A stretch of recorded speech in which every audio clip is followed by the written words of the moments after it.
годината. Ама кака гина Лелената Стоянкина и аз, и Митю Лелена Иванкина. 36 си. Кака гина по-голяма, 33. Тъй. Додолу от Румъния се. Аз помня. Кака гина Лената Иванкина? Ти за коя казваш? Стоянкина, Лената Стоянкина. Гина Лелената Иванкина, тя голяма Лелената Иванкина.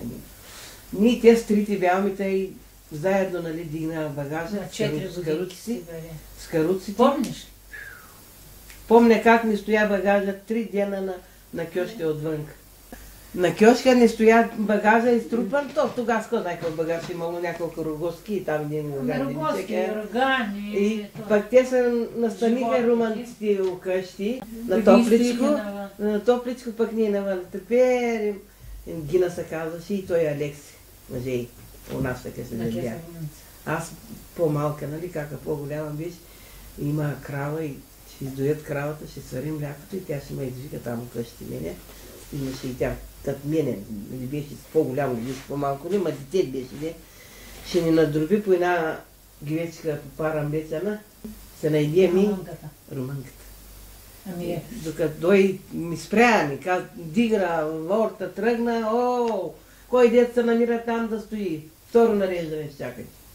Айде, кой дет се намира там да стои? И на вечер лежа един кулак и ни лозя, отсам лозя и кулака там, у кулак там лежа. Там спали ние вечер, там отсам. Мъгла, привалява, студено. Направи и рогоските мамини да нас затоплят там у каруците. Колко ще натвали си една каруца, багаж колко стоиш. И там прикавам, Боже, и ни свират, бат Лазар, знаеш ли ти? Хармониката ги свириш, Драганя на Лазар. Той свириш на хармоника, това акордеони нямаше. Това с Драгана, дето сме. Хайманата, дето. Нямаше акордеони тогава. Пак хубава, голяма хубост имаш. Аз съм я виждала. Боже, като да свириш него тако с нея хармоника. И ни свирят, други пеят, и ни играят, други плачат. Цялото село на едно място. Чакат да второ нареждане. И какво да правят?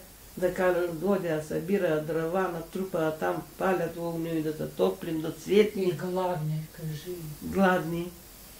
И сутринта дойде нареждането, айде да тръгват, тръгнал ми. Много хубаво помня тук на кантона. Накрая от Айденер, като излезеш, кантона, нали, там беше. Имаше и ни стаички там, те ги съборя вече. Аз ги помня. Имаше една жега. И ни тубови ли беше, и какво, тубови беше, то такви циментови тубови беше, дългите. И вали дъжд. И се напъхал му от тя от тубови, седнал ми. Големи бяха. Големи, високи и широки. И да се предпазим от дъжда. И като ни донеса за обяд, от там на кантона се готвиш. Сокцилите, че еди къде село идват хора, ще се спрат на кантона, ще са на раните. И много хубаво помня, че бял Боб, попържан, че един сладък беше той Боб. Сме огладнели. Още го помня. Се е правил с казаниците. Ами сигурно, цяло село иди с каруците. Такър, мама, ужас беше. Аз ще викам на начата на комшийката. Тя ревеше тогава, като ги почна да ги дигат турците, от торпедата на. Викам, какво знаете сега? Натваря ви багажа на влака. Те са качия колите и багажа отива и те си отстоят околите. Ти викам, нашето изселване да знаеш какво беше? Нашето изселване, да тръгнеш ти с каруца от Румъния. Те сами навиха циганите да си отиват. Пък вас никой не ви гони, защо сте хукнали да заминават сега? Кой ви каза за да заминават? Ама никой, един от други. Ами, стой си тук, бе, като не те бутат. Пък ние нас вече назор. Айде, тварете багажа и селвайте се, отивайте в България.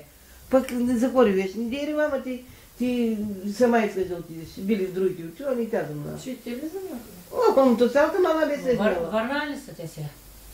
Всички се върнали.